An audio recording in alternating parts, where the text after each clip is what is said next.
Welcome to Andhraprabha. నేను విజయ. 2024 by by చెప్పేస్తుంది. 2025 వచ్చేస్తుంది. ఫుల్ జోస్తో న్యూ ఇయర్ కి వెల్కమ్ చెప్పేందుకు వెయిట్ చేస్తున్నారా? ఫ్రెండ్స్ అందరితో కలిసి న్యూ ఇయర్ వేడుకలకు ప్లాన్ చేస్తున్నారా? అందరము అదే ఆలోచనలో ఉన్నాము. మామూలు పార్టీ అయితే పర్లేదు, కేకలు అయితే అస్సలు బాధే లేదు. ఇంట్లోనో కూర్చొని కేరింతలు కొట్టినా నో ప్రాబ్లం. మందు విందు చిందు అంటేనే కాస్త ఆలోచించాలి. ఎక్కడో చేరి మందేసి విందు చేసుకొని చిందులేస్తూ తూలుతూ ఇల్లు చేరుకునే వారే ఆలోచించాలి. తూలుతూ కాలినడకన వస్తే పర్లేదు, 2 వీలరో 4 వీలరో డ్రైవ్ చేస్తూ అర్ధరాత్రి దాటాక కూడా హంగామా చేస్తానంటేనే ఇంకాస్త ఆలోచించాలి. ఎందుకంటారా? డిసెంబర్ 31 అంటేనే అందరు న్యూ ఇయర్ మూడ్లోకి వచ్చేస్తారు. మార్నింగ్ నుంచే మందు కలలు కంటూ మిడ్ నైట్ కోసం మినుకుమంటూ చూస్తూ సూర్యుడు అస్తమించేసరికల్లా గ్లాసుల గలగల స్టార్ట్ అయిపోతుంది. సౌండ్ బాక్సుల హోరు పీక్ లెవెల్కి వెళ్ళిపోతుంది. అది కాస్త గడియారంలోని ముళ్ళు 3:12 మీదకి వచ్చేసరికి మామూలుగా ఉండదు కథ. అలింగనాలు, అభినందనలు, జోస్తో న్యూ ఇయర్ వచ్చేస్తుంది.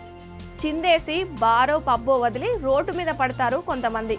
కిక్కెక్కిన మద్యం మామూలుగా ఉండనియదు, ఇంటికి త్వరగా చేరనియదు, ఏదేదో చేయిస్తుంది.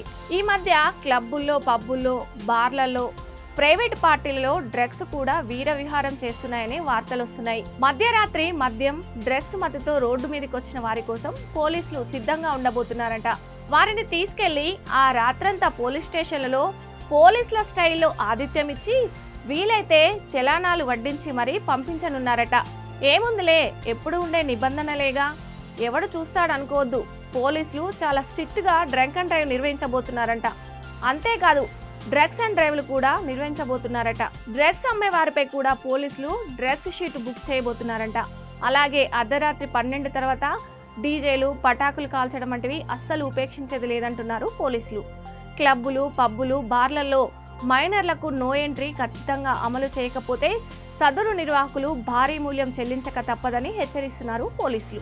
ఓపెన్ ఏరియాలలో న్యూ ఇయర్ వేడుకలు నిర్వహించేటట్టయితే కనుక సౌండ్ 45 డెసిబుల్స్ కి తగ్గకుండా మ్యూజిక్ పెట్టుకోవచ్చు అంటున్నారు.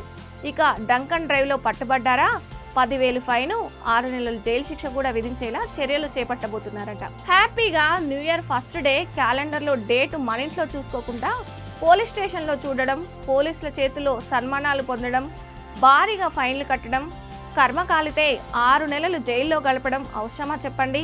అందుకే న్యూ ఇయర్ డే వేడుకలను హ్యాపీగానే జరుపుకుంటే మంచిది. ఏమంటారు? Advance happy new year to all. Bye.